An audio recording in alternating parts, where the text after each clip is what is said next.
This chapter of Daniel opens like this year has opened, with wind and chaos. Can you see the pictures of the flooding near Manchester as you read about the four winds of heaven churning up the great sea? And doesn't life seem chaotic? Even this morning, our plans for this morning service spoiled by the snow that's kept so many people away. The weather is very definitely out of our control. The economy is out of our control. Our families and health, our plans at work, before we even start to mention the geopolitical scene. You know, there's a tyrant in Russia persecuting a grinding war in Ukraine. There are Christian villagers being murdered in Nigeria and too many other countries to name. We see pointless hatred, wickedness, and violence. And it can just flare up at a moment's notice. Chaos. So we join Daniel, don't we, the faithful exile, in wondering what the point of it all is.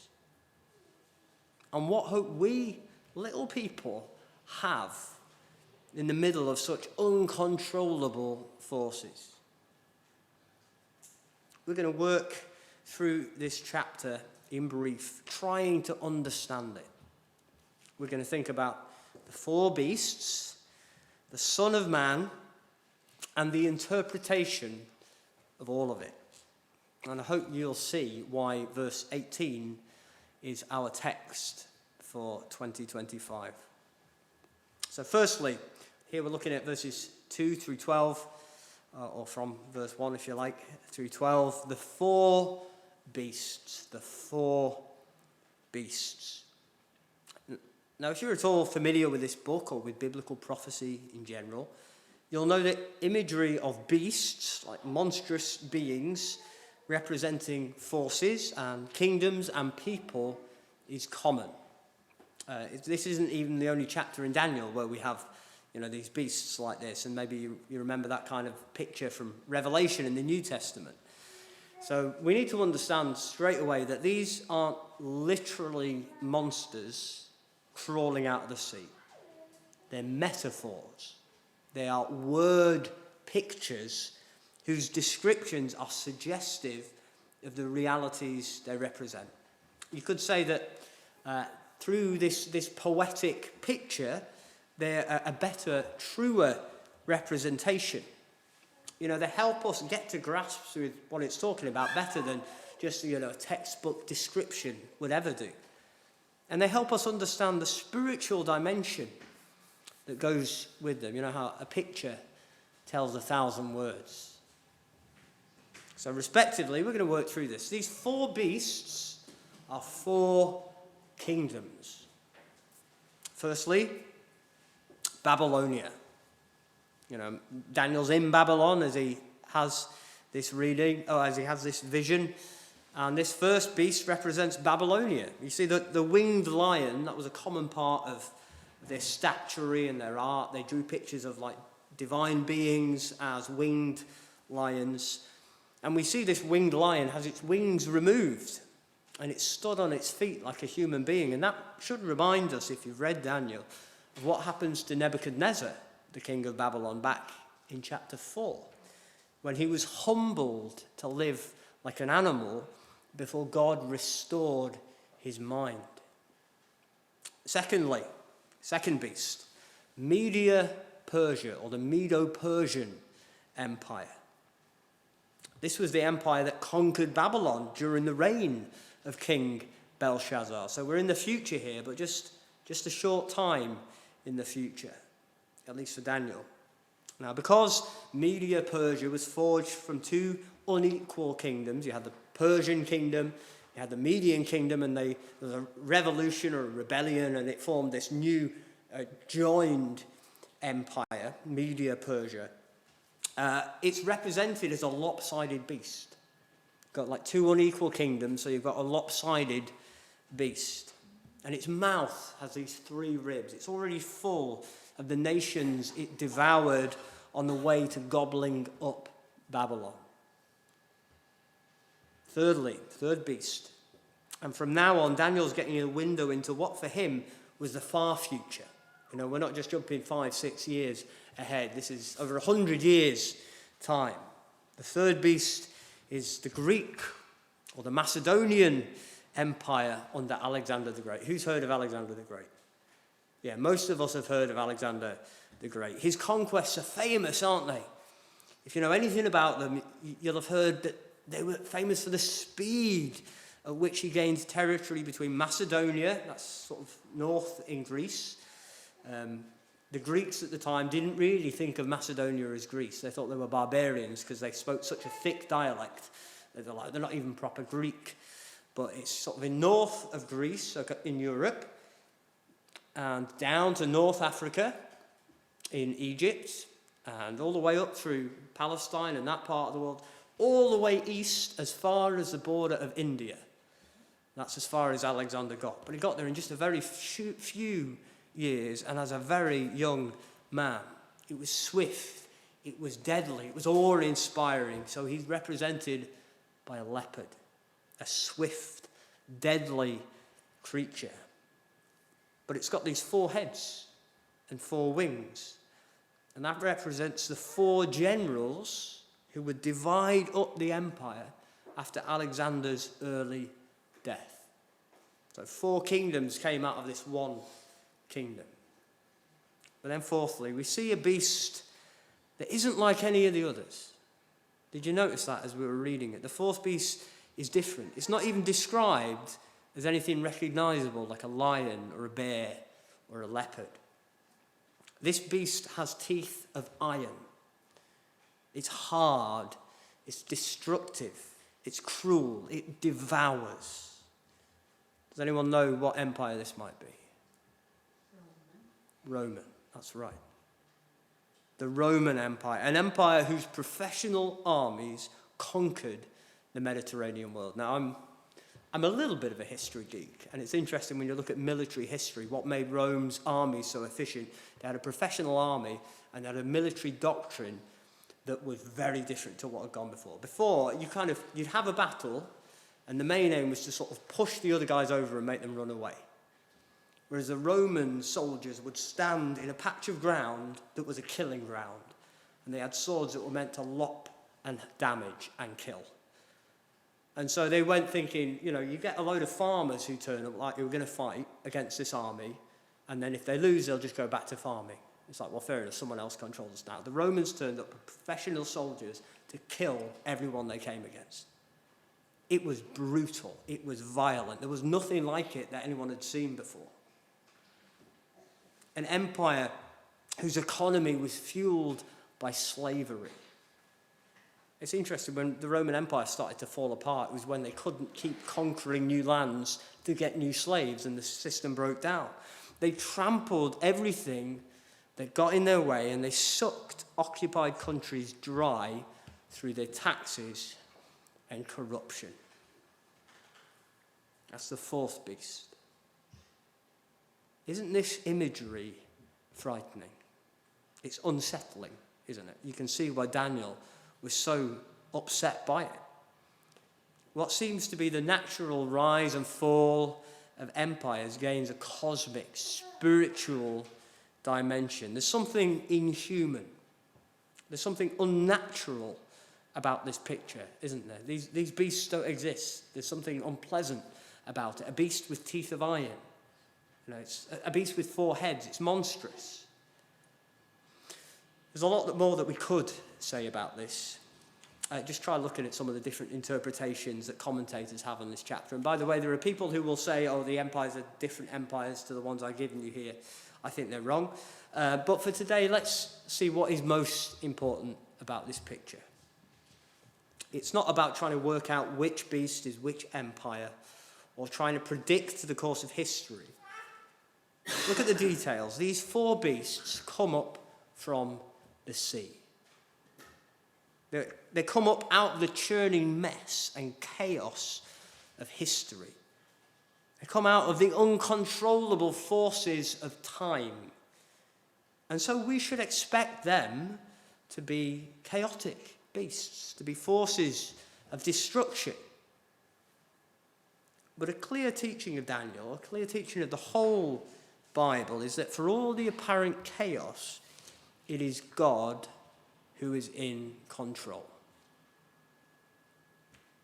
It's the four winds of heaven which stir up the sea, isn't it?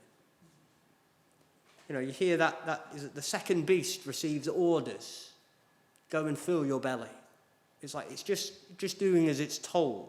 For all that it seems a fierce, unconquerable beast, it's a beast on a chain.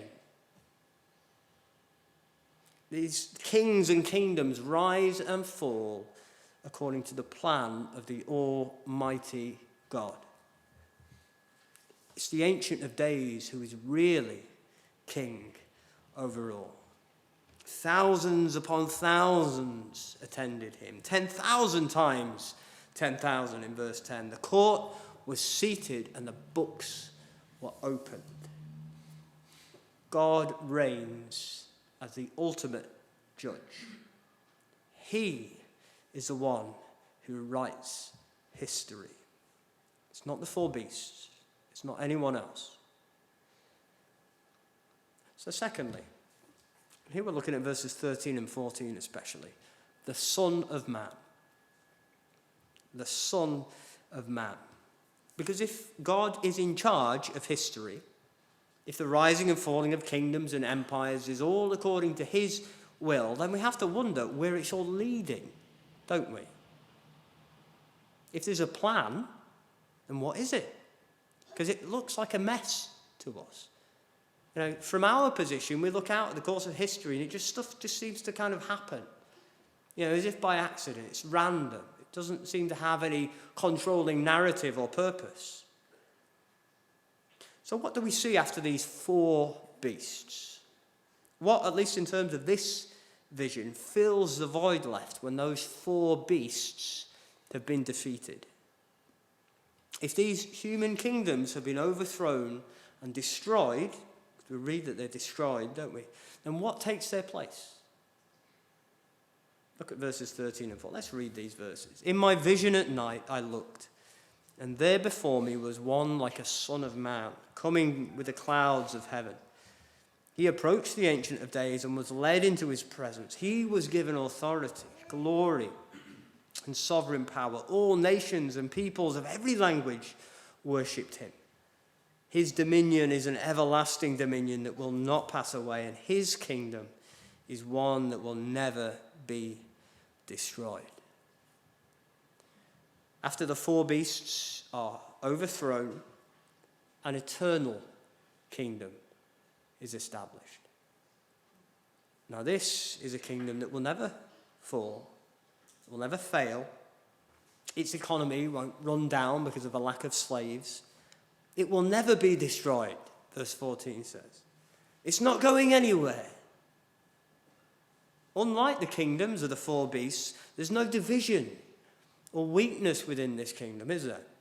There's no scheming generals waiting to carve out their own petty kingdoms. There's no ethnic tensions from the fusion of two very different cultures.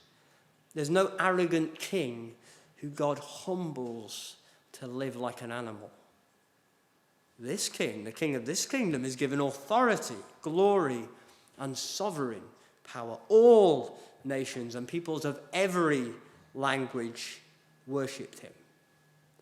You know, I'm sure if you looked at Babylon or Media-Persia or Alexander the Great or the Romans, they would all say, oh, we've conquered the whole world. Because, you know, everyone ignores China. They're like, we've conquered the whole world, the whole Mediterranean world, or the whole sort of Middle East. We've conquered it all. We own all the world. It's a joke, isn't it? They didn't own all the world. But this king, all nations, peoples of every language. This is what you could call a universal kingdom. There's no one, there is no where, there is no thing that isn't under his dominion. But who is this king? Now, for a moment, forget you know the Old Testament. Forget for a moment that Son of Man was Jesus' favourite name for himself. For a moment, try to step into the mind of the Jewish audience reading this. Try and step into Daniel's mind as he sees these dreams and visions. Now, you may have a footnote, I do in mine. You may have one in your Bible telling you that this phrase, Son of Man, translates an Aramaic phrase that means simply human being. So you could say, I saw one like a human being. So we need to understand that this king is clearly identifiable as a human. He looks like a man. What did Daniel see? He saw someone who looked like a man. But complicating this is the fact that he comes, as verse 13 tells us, on the clouds of heaven. He seems to be divine. Who comes on the clouds of heaven? God comes on the clouds of heaven. He's the one who rides the winged beast. That's what Psalms tells us. This imagery reminds us of the scene of the end of Job, where God appears in a whirlwind. He comes on the clouds of heaven. If nothing else, it should be clear to us that this human king is a king whom God establishes. But here's the thing about the four beasts. They are all human kingdoms. It's a really important theme as you work through Daniel. All human kings, they're all trying to carve out a piece of power and stability in the chaos of history. They're all, in a way, trying to recreate Eden. They're trying to hold back the effects of the curse and set something up in its place, making a name for ourselves. Because there wasn't only one Tower of Babel. We've been rebuilding it ever since. Only the best efforts of human beings lead to violence and destruction and ultimate defeat. In a fallen world, mankind's greatest achievements are bestial. They are ugly. They are unnatural. They are barbaric and unclean. We should understand from this as well that failure that seems inevitable isn't intrinsic to humanity. It's not like essential to the human condition. But it is intrinsic or essential to humanity in rebellion against God. God can raise up a human king worthy of the name, a king to rule over his creation, a king who, rather than perpetuating the rebellion, which is all every other human king has ever done, rather than someone trying to make a name for himself, will serve. A king who won't try to snatch and steal authority, but who is given it from heaven. A king like Philippians 2 verse 6 tells us, did not consider equality with God something to be used to his own advantage. A king who is a man and a king who is God. So now you can put your New Testament hat back on. This is Jesus that we're talking about in Daniel.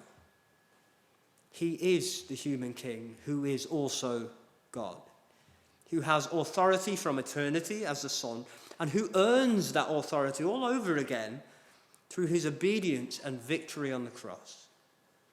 This is the only king to follow, the only kingdom to join yourself to. This is a king who promises peace and prosperity after the chaos and tumult is over. After the last shout of human defiance has echoed itself to silence, there is the kingdom of the Lamb, and there always will be. But let's look at verses 15 through 18 and come to the interpretation. This brings us finally to our verse for 2025. Daniel, as we see in verses 15 and 16, he didn't understand what he'd just seen, did he? So it's okay if you couldn't follow it. Now, when we read this kind of biblical prophetic writing, it's okay to not understand it. It's not always very clear. It's not meant to be. And so Daniel asks an angel, we assume it is, one of the great courts who are standing around, one of those thousands and 10,000 times 10,000 who's standing around, and he asks him to explain it to him. And the angel briefly tells him. What does he say? The 4 great beasts are 4 kings that will rise from the earth, verse 17.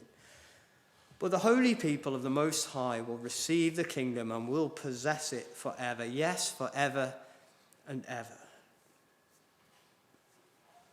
And maybe your initial response is something like, well, that's great, but it's also kind of confusing, isn't it? And in a way, that interpretation seems to sort of muddy the waters. And it doesn't seem to add up to the vision. Especially with New Testament eyes, which we can't fully close, can we? It's so very obvious that the Son of Man is Jesus the Christ. But the angel doesn't at any point say that the Son of Man is the Messiah. He doesn't say this is God's anointed king. He doesn't say this is the one promised in Genesis 3 to crush the head of the serpent. He doesn't, in fact, say that the Son of Man represents an individual at all, which he seemed to be back in verses 13 and 14. I've underlined it in my Bible. He was given authority. His dominion is an everlasting authority. People of every language worshipped him. It's a singular pronoun. It's individual. He is one man. But the angel says that the proper interpretation of that part of the vision, the Son of Man part of the vision, is that, verse 18, the holy people of the Most High will receive the kingdom and will possess it forever. Yes, forever and ever. So according to the angel, and he ought to know, right? Those who stand in the presence of God, those who know God's revealed plans, at least to some extent, he ought to know. But from what he says, the promise of this vision is that God's people will receive the kingdom. In fact, it's more than that. We've seen the Ancient of Days, that's God, if you're in any doubt, attended by this court of thousands upon thousands, 10,000 times 10,000. It's an image of God as the supreme King, the Lord of Lords, ruling and judging with his divine court. That's when the books are opened. It's like God is there to do the government, to do righteousness, to do justice. So when God's people, and this, by the way, it means the people he chooses and adopts as his own. That's standard Bible language, isn't it? God's people, the people of his choice. The people whose God he is. When they're described as the holy people of the Most High, we should imagine them fulfilling the role that the divine beings of verse 14 do. Serving God alongside him as part of his royal court. As part of his divine counsel. And we can see, you think your way back into Daniel's shoes again, how this will be the most wonderful, the most fantastic promise that exiles could ever hear. Now Daniel, if you read the book of Daniel, he did quite well for himself, didn't he? With God's help, he rose to a very prominent position in firstly the Babylonian and then the Medo-Persian government. But he was still an exile. He still was someone who'd had to walk away from Jerusalem, where God had promised to dwell with his people. And he had seen God's covenant people, because of their own faithlessness, coming under the boot heel of empire after empire. And he's just had a vision, remember, saying they're not even halfway there yet. It's like, well, you've seen Babylon, we're coming to the end of Babylon, there's another 3 to come. But God promises him that for all the chaos in the meantime, a time will come when faithful exiles like Daniel like you and me, if you're a Christian here this morning, wouldn't just see their fortunes restored. We won't just see the walls of Jerusalem rebuilt. They will inherit a kingdom of all authority, glory, and a sovereign power. An unending kingdom. Not just a kingdom within which they will serve, but a kingdom that they in some way will rule over. A home beyond our wildest dreams. But there's something even better yet. Because we shouldn't be so quick, even with the angel's interpretation, to remove the Lord Jesus from this picture. Now, in the interpretation, we read that the four beasts, who I said were kingdoms, represent four kings. Now, as throughout Daniel, in these visions, king and kingdom are so closely identified that one represents the other. Can you think back to Nebuchadnezzar's dream of the tree? And he's the tree, and the tree is his kingdom and him. Or the image of the statue, it's him and his kingdom. A kingdom has a king. One represents the other. The kingdom has the character of the king who leads it. They have both an individual and a corporate identity. It's kind of indivisible. As one rises, so the other rises. As one falls, so falls the other. But that means that the interpretation of verse 18 doesn't mean that the Son of Man, in verses 13 and 14, isn't an individual. It means that the kingdom, the holy people, the Most High will receive, has a king whom God has provided, who is identifiable as a man and yet comes from God. It means that the Lord Jesus identifies so much with his people that his victory is our victory. His gain is our gain. His kingdom is our kingdom. His blessedness and happiness and rule and righteousness, it is ours. And it will be forever. Yes, forever and ever.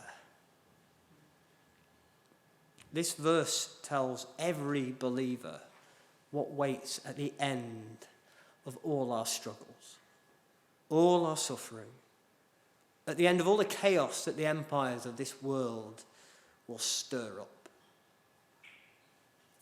It tells us that there is a king, a sovereign king who rules over history, who has a plan. And that plan ends with our exaltation to the place where Jesus is, ruling over an eternal kingdom as the royal court of God. That should change our opinion of who we are, shouldn't it?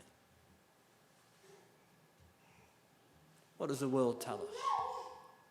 We are poor, hopeless, wretched exiles, continually overpowered by the empires of the world, trampled underfoot by beasts.